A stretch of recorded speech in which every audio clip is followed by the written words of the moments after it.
ADHD மற்றும் autism இருக்கிற குழந்தைகளுடைய ஸ்க்ரீன் டைமை என்ன மாதிரிலாம் நீங்கள் ரெகுலேட் பண்ணி வைக்கலாம் அப்படின்ற 5 இம்பார்ட்டன்ட் வேஸ் தான் இந்த வீடியோவில் நீங்கள் பார்க்க போகிறீங்க. ஸோ முக்கியமாக குழந்தைங்களுக்கு ஸ்க்ரீன் டைம் அப்படின்றது தேவைக்கேற்ப அப்படின்றது இருக்கும் இல்லையா? ஆனால் இப்போ நிறைய பேர் பயங்கரமாக மொபைல் வச்சாதான் அமைதியாகவே ஆகுறாங்க. சாப்பாடு ஊட்டணுமா மொபைலில் பாட்டு காட்டணும், எங்கேயாவது வெளில போகும்போது அமைதியாக இருக்கணுமா மொபைலை கையில் கொடுத்துடணும். இப்படி அதிகப்படியாக மொபைல் யூசேஜ் குழந்தைகளுடைய மத்தியில் இருக்குது. குழந்தைகளுக்கு கம்மி பண்ணணும் தான். முக்கியமாக ADHD அண்ட் ஆட்டிசம் இருக்கக்கூடிய குழந்தைகளுக்கு ஸ்கிரீன் டைம் ஒரு பக்கம் அது அவங்களுக்கு நல்லதும் கொடுக்கலாம், இன்னொரு பக்கம் அவங்கள ஓவர் ஸ்டிமுலேட்டும் பண்ணிடலாம் அப்படின்னு சொல்லப்படுது. அதனால அவங்களுக்கு தேவைக்கேற்ப ஸ்கிரீன் டைம் கொடுக்கணும். அதுக்கு நீங்க என்னென்னலாம் பண்ணலாம்? நம்பர் 1, விஷுவல் ஸ்கெடியூலுக்கு ஒரு கேம் பிளான் போடுங்க அப்படின்னு சொல்றாங்க. அதாவது இந்த குழந்தைங்களுக்கு எப்போ ஸ்கிரீன் டைம் ஆரம்பிக்கும் எப்போ முடியும் அப்படின்ற ஒரு ஸ்கெடியூல் கொடுத்துட்டாலே ரொம்ப சூப்பராக அது ஒர்க் ஆகும் அப்படின்னு சொல்லப்படுது. ஸோ உங்கள் ஹோம் ஒர்க் எல்லாம் முடிச்சிருங்க. முடிச்சுட்டு ஒரு 30 மினிட்ஸ் நீங்கள் ஃபோனில் கேம் விளையாடலாம். அதுக்கப்புறமா ஃபேமிலியோட நீங்கள் டைம் ஸ்பெண்ட் பண்ணணும். இந்த மாதிரி ஒரு ஸ்கெடியூல் பண்ணி நீங்கள் கொடுக்கும் பொழுது அதை பக்காவாக குழந்தைங்க ஃபாலோ பண்ணுவாங்க. அண்ட் ஆல்சோ அவங்களுடைய மற்ற வேலைகளையுமே கரெக்டாக முடிச்சிருவாங்க. நம்பர் 2, ஸ்கிரீன் டைமை அவங்க முடிக்கிற ஒரு ஒர்க்குக்கு ரிவார்டாக கொடுங்க அப்படின்னு சொல்றாங்க. ஸோ ஒர்க்குக்கு ஒர்க்கும் ஆச்சு, அவங்களுடைய ஸ்கிரீன் டைமும் அவங்களுக்கு கிடைச்சிருச்சு. ரொம்ப ஸ்கிரீன் டைமே கிடையாது அப்படின்லாம் ரெஸ்ட்ரிக்ட் பண்ணணும்னு அவசியம் இல்லை. பிகாஸ் அதுல இருந்தும் அவங்க கத்துக்கிறதுக்கு நிறைய இருக்குது.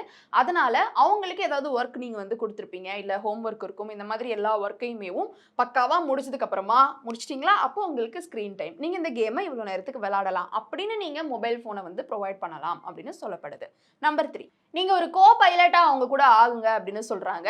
இப்போ அவங்க எதனாலும் அந்த வீடியோல பார்க்கலாம். ஒரு எஜுகேஷனல் கண்டென்ட்டா இருக்கலாம், இல்லை ஒரு என்டர்டைனிங் கண்டென்ட்டா இருக்கலாம். எதனாலும் அவங்க ஃபோனில் எடுத்து பார்த்துட்டு இருக்கும் பொழுது அவங்க கிட்ட தனியாக ஃபோன் கொடுக்காம நீங்களும் கூட போய் உட்காந்து இது என்ன, அது யாரு, அதில் என்ன இருக்குது, அந்த மாதிரியான கேள்விகள் நீங்கள் கேட்டு அவங்க கூட சேர்ந்து இன்ட்ராக்ட் பண்ணிக்கிட்டே அவங்க அந்த மொபைல் ஃபோனை யூஸ் பண்ணுறதுக்கோ அதில் எந்த ஒரு விஷயமும் கன்சியூம் பண்ணுறதுக்கோ நீங்கள் பக்கத்தில் இருந்து மானிட்டர் பண்ணுங்கள். மானிட்டர்னா என்ன பார்க்குற, ஏது பார்க்குற, அந்த மாதிரி இல்லாமல் அவங்களோடய இணைஞ்சு நீங்களும் ஒரு குழந்தையா மாறி அவங்க என்ன கண்டென்ட் பார்க்குறாங்களோ அதோட சேர்த்து நீங்க இன்ட்ராக்ட் பண்ணுங்க. இப்போ நீங்க 2 பேர் ஃப்ரெண்ட்ஸ் சேர்ந்து ஒரு மூவி பார்த்தீங்கன்னா எப்படி இன்ட்ராக்ட் பண்ணுவீங்க, அந்த மாதிரி குழந்தைங்களோட நீங்க இன்ட்ராக்ட் பண்ணும் பொழுது அந்த ஸ்கிரீன் டைம் இன்னும் பயனுள்ளதா இருக்கும் அப்படின்னு சொல்லப்படுது. Number 4, screen free areas and times நீங்க செட்டப் பண்ணணும். அதாவது லஞ்ச் சாப்பிடும் பொழுதோ இல்லை டின்னர் சாப்பிடும் பொழுதோ அந்த டைனிங் டேபிள்ல நோ ஃபோன்ஸ் அலவுடு, இந்த பார்க் ஏரியால நோ ஃபோன்ஸ் அலவுடு, பெட்ரூம்ல நோ ஃபோன்ஸ் அலவுடு. இந்த மாதிரி screen free time and area, எந்த டைம்ல எந்த ஏரியாலலாம் ஸ்கிரீன் ஃப்ரீயா இருக்கணும், மொபைல் ஃபோன்ஸ் யூஸ் பண்ணக்கூடாது அப்படின்றத நீங்க செட் பண்ணிட்டீங்கன்னா அந்த பிளேஸ்க்குள்ள போகும்பொழுது அவங்க அதை யூஸ் பண்ணக்கூடாது அப்படின்றத செட் பண்ணிப்பாங்க.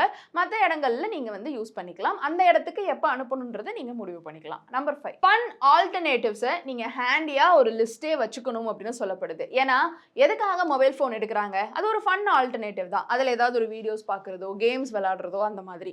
ஸோ அதுக்கு ஆல்டர்னேட்டிவா நீங்க வேற ஏதாவது ஒரு ரியல் டைம் ஃபன் என்டர்டைன்மெண்ட் ஒரு கேம் அதை நீங்க கையில ஹேண்டியாவே வச்சுக்கணும். எப்போதும் எதுவுமே மைண்ட்ல ஒரு ஐடியாவே இல்லாத சமயத்துல தான் சரி ஃபோன் இருக்குதா புடி அப்படின்ற மாதிரி நம்ம கொடுத்துடுறோம். அதை தாண்டி வேற ஏதாவது ஃபோன் இல்லாத கேம்ஸோ இல்லை ஏதோ ஒரு ஆக்டிவிட்டியோ அவங்களுடைய பிரெயின் டெவலப்மெண்ட்டை இண்டல்ஜ் பண்ற மாதிரியான ஏதோ ஒரு ஆக்டிவிட்டியை நீங்க அதுவே நிறைய ஃபோன்ல அவைலபிளா இருக்கு, நீங்க பார்த்து பக்காவா ரெடி பண்ணி வச்சுக்கலாம். ஸோ அவங்கள டைவர்ட் பண்ற ஒரு விஷயமா இருக்கணும். அது ரொம்ப என்டர்டைனிங்காகவும் இருக்கணும், அட் த சேம் டைம் அவங்களுக்கு பிரயோஜனமாகவும் இருக்கணும். அது மாதிரி கொஞ்ச நாள் உட்காந்து நீங்கள் என்ன ஏது பண்ணலாம் அப்படின்னு யோசிச்சு நீங்கள் ஹேண்டியாக வச்சுக்கிட்டிங்கன்னா அதுலையுமேவும் அவங்களுக்கு ரொம்ப பெனிஃபிட்டாக இருக்கும். ரொம்ப ஸ்க்ரீன் டைம் யூஸ் பண்ணுன்ற அவசியம் இருக்காது. ஸோ இந்த வீடியோ உங்களுக்கு பயனுள்ளதாக இருந்ததா உங்களுடைய கருத்துக்களை கீழே கமெண்ட் பாக்ஸில் ரியா என் கூட ஷேர் பண்ணலாம்.